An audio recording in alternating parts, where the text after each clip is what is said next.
Turma, hoje nós vamos falar sobre o uso das tecnologias durante o isolamento social e também sobre fatores socioemocionais. Vamos começar falando sobre o uso das tecnologias. Nesse momento de reclusão, devido à pandemia de Covid-19, o papel desempenhado pela tecnologia de proporcionar a criação de ferramentas importantes para facilitar a vida da população, ele se tornou ainda mais necessário. A tecnologia ela vem apresentando como uma peça fundamental para que as pessoas possam suprir suas necessidades de contatos com outras, tanto no âmbito pessoal quanto no profissional. Essa possibilidade, ela vai amenizando os efeitos negativos que o distanciamento, vem provocando e os respectivos impactos na economia. O que se observa nesse período de pandemia é que mesmo diante de tantas calamidades, está sendo vivenciado um momento propício para vencer as barreiras culturais e de curva de aprendizagem, com o uso de algumas tecnologias que já estão há um bom tempo maduras e disponíveis para serem adotadas pela população. Aqui nós vamos falar sobre algumas. Olha só, na educação, o que é possível fazer? Aquilo que nós já vemos fazendo. As aulas remotas por meio de salas virtuais, de plataformas, WhatsApp, aplicativos, não é isso? Conteúdos que são transmitidos, midiáticos, e também as bibliotecas virtuais. Nós temos também, nesse período de pandemia, por meio da educação, vários cursos, vários aplicativos gratuitos, que estão disponíveis durante esse período e que podem ser usados para ampliar o nosso conhecimento. No trabalho, a tecnologia ela permite que as pessoas trabalhem em casa, o que nós chamamos de home office. Para quem atua no comércio, o uso de ferramenta tecnológica permite a venda por meio de canais virtuais e do gerenciamento de entrega desses produtos, que nós chamamos de delivery. Já na saúde, por meios tecnológicos, as pessoas também conseguem ter acesso a atendimento de saúde de forma rápida, com o uso de ferramentas de triagem virtual de sintomas e de plataformas de teleconsultas. No sistema bancário, com a necessidade de movimentação financeira, as pessoas podem fazer transações bancárias em segurança, sem sair de casa, por meio dos aplicativos de celulares. Já o lazer, vários aplicativos de jogos online, videochamadas, por exemplo, podem ser utilizados para aproximar os amigos e familiares. Além disso, plataformas de streams, que nós temos nas TVs e canais, por assinatura, estão disponibilizando conteúdos, alguns gratuitos no Brasil. Um grande exemplo que nós vimos nessa pandemia foram as lives, dos cantores, vários artistas estrangeiros que utilizaram esse momento para transmitir seus shows pela internet. Então, o que nós percebemos aí, pessoal, é que a tecnologia, nesse período de remoto, nesse período de aulas remotas e também nesse período de pandemia, ela está presente ao nosso redor de várias formas. Foram citadas aí como podemos utilizar essa tecnologia na educação, no trabalho, na saúde, no sistema bancário, no lazer. Então a tecnologia ela sempre se faz necessária e agora nesse momento muito mais. Todos esses exemplos anteriores e muitas outras áreas de aplicação, eles passaram a ter uma adesão maior para seus usuários devido à necessidade do distanciamento social. Certamente, após esse período de pandemia, boa parte desses usuários continuará a adotar, a valorizar as descobertas desse período e passarão a usufruir das vantagens do uso dessas tecnologias nesses novos tempos que passaremos a viver. Quem afirma isso é o professor Isaac Bezerra. Já para ele, as profissões ligadas à tecnologia, elas já eram tidas como profissão do futuro e agora elas ficam mais evidentes. Segundo ele, o consumo de produtos e serviços tecnológicos nesse período gera um aumento na demanda que tende a continuar aumentando, isso mesmo após o fim da pandemia. E, portanto, refletirá em um alargamento de possibilidades no mercado de trabalho para as profissões da área. A população também ela está adquirindo novos hábitos tecnológicos e, consequentemente, a soma desses fatores agora e para o futuro breve vai gerar mais demandas por produtos e serviços relacionados à área, bem como por mais profissionais para dar suporte e desenvolver a tecnologia da informação. Quem ressalta é o Isaac Bezerra. Bom, pessoal, agora a gente vai falar sobre um outro importante tema desse momento que nós estamos atravessando, que é a educação socioemocional em tempos de isolamento social. É um termo, né, que vem sendo bastante usado, principalmente nesse tempo de pandemia, que é a educação socioemocional.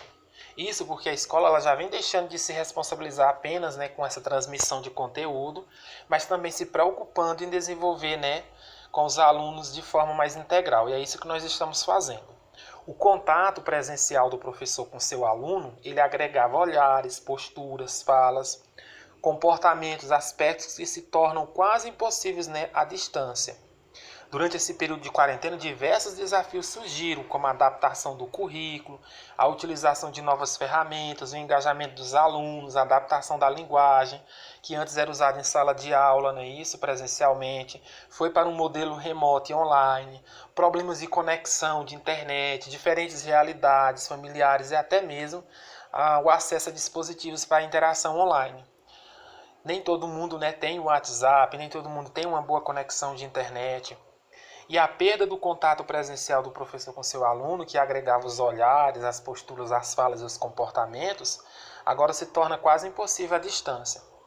Mais uma vez, a educação socioemotiva, ela entra em cena com a possibilidade de atividades e campanhas criadas para que em família exista a reflexão de como o amor pode fazer com que todos sejam mais pacientes e como que a criatividade pode ser usada para administrar o ócio, como que a empatia e a colaboração pode fazer com que todos consigam pensar em como ser generoso um com os outros, né, em casa. Como é que nós podemos então ser generosos com nós mesmos, com as pessoas que estão na nossa casa e com as pessoas que estão distantes? Em tempo de coronavírus e isolamento social, milhões de crianças e jovens deixaram suas escolas e estão dentro de suas casas, não é isso? Tendo de lidar com uma rotina nunca vivenciada. Como famílias e educadores então podem encarar esse novo paradigma, né, que nos tirou da zona de conforto? Como praticar uma mudança de mentalidade sem estresse e desconforto? Entender mais sobre as competências socioemocionais e como é possível para qualquer pessoa, né, as desenvolver é o caminho para nós seguirmos fortalecidos nesse momento. Estamos lutando contra o tempo, aprendendo juntos a combater a disseminação do vírus. E mais do que nunca, nossas competências socioemocionais estão sendo colocadas à prova nesse contexto de crise. Para lidar com essa insegurança, com a ansiedade, com o medo, com o isolamento, com a mudança de rotinas e indefinições, é preciso nós termos empatia, resiliência, foco, responsabilidade, cuidado consigo mesmo e com o outro, e tem outras competências.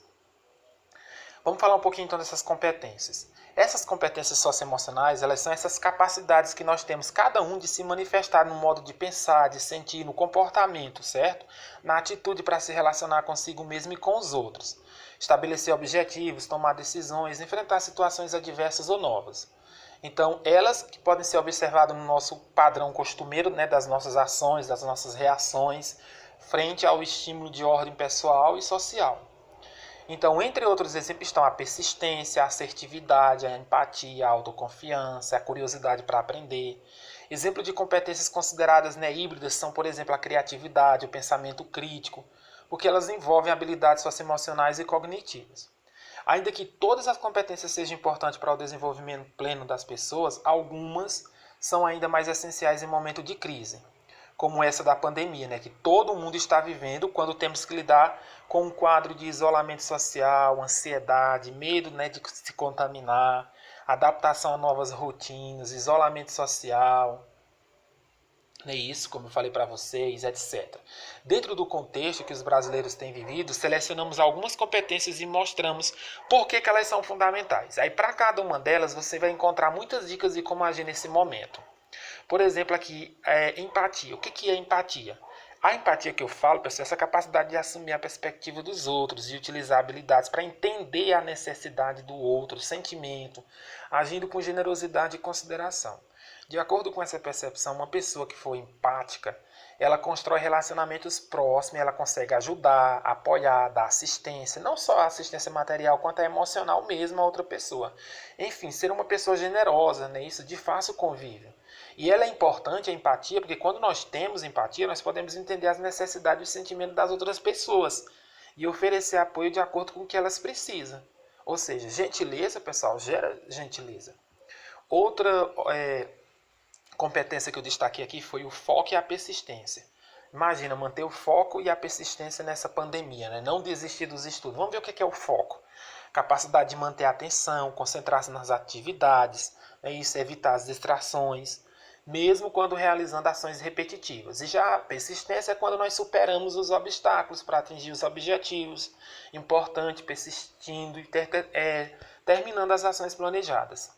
Então, a ênfase em completar tarefas já iniciadas, em vez de ficar procrastinando, desistindo, está relacionada ao conceito mesmo de perseverança, do esforço. Então, ter foco e persistência significa saber direcionar a atenção e a concentração para as atividades que são realmente importantes nesse momento, para superar os obstáculos e continuar em frente. Por que o foco e a persistência são importantes?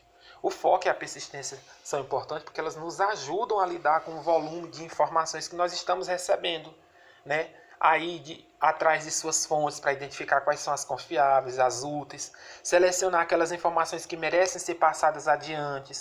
Também o foco e a persistência colaboram para a gente enfrentar os desafios do cotidiano da vida, no isolamento, porque são o foco e a persistência que nos ajudam a seguir em frente, não é isso?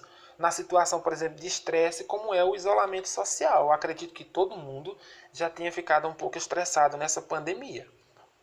Responsabilidade, pessoal, é outra competência. Ter responsabilidade consiste em gerenciar a nós mesmos a fim de conseguir realizar nossas tarefas, cumprir compromissos e promessas que nós fizemos, mesmo quando é difícil ou inconveniente para nós. Então, significa agir de forma confiável, consistente e previsível, para que outras pessoas sintam que possam contar conosco e assim confiar em nós no futuro. Então, a responsabilidade ela está relacionada com a adotada de posturas, com as atitudes comprometidas com o bem-estar comum e com o envolvimento em sociedade de maneira cidadã. Por que a responsabilidade é importante? A responsabilidade ela nos ajuda a cumprir nossas obrigações, nossos compromissos, mesmo que isso não nos agrade tanto. Agindo assim, nós tornamos confiáveis e fazemos outras pessoas, né, se sentirem bem, porque elas podem contar conosco sempre que precisarem. O que fazer? Nesse período de pandemia, proteja os outros de ficarem doentes. Mantenha hábitos de responsáveis, né? Hábitos responsáveis. Hábitos com responsabilidade. Mantenha hábitos de higiene, como lavar as mãos com sabão, álcool, cobrir a boca e o nariz com um lenço, um cotovelo, quando você espirrar ou tossir. Caso apresente os sintomas, por exemplo, da Covid-19, você precisa procurar os cuidados médicos. Deve evitar sair de casa, mesmo que não tenha os sintomas da doença. Assim você evita também de expor desnecessariamente ao vírus, né? Se expondo a ele, ou transmitindo para outras pessoas. Ficar em casa é um ato também de responsabilidade social. Evitar compartilhar tudo que você recebe nas redes sociais, né? Porque você deve procurar informações de fontes confiáveis para saber como você pode agir e contribuir para manter todos em segurança. Evite comprar mantimentos em quantidade desnecessária. Você tem que comprar apenas o que irá consumir. Então, o comportamento de estocar itens no supermercado e farmácia é irresponsável e faz com que nem todos tenham essa mesma oportunidade de acesso, ficando vulneráveis. Tolerância ao estresse. Bom, sabemos que períodos de isolamento são um desafio para a saúde física e mental. Rotinas que precisam se reorganizar, aumento do comportamento, né? Isso, multitarefa, acesso a inúmeras informações sobre o Covid-19 a cada dia. E para lidar com o medo, com a frustração, com o tédio e outros sentimentos comuns nesse período, é preciso aprender a desenvolver maior tolerância ao estresse.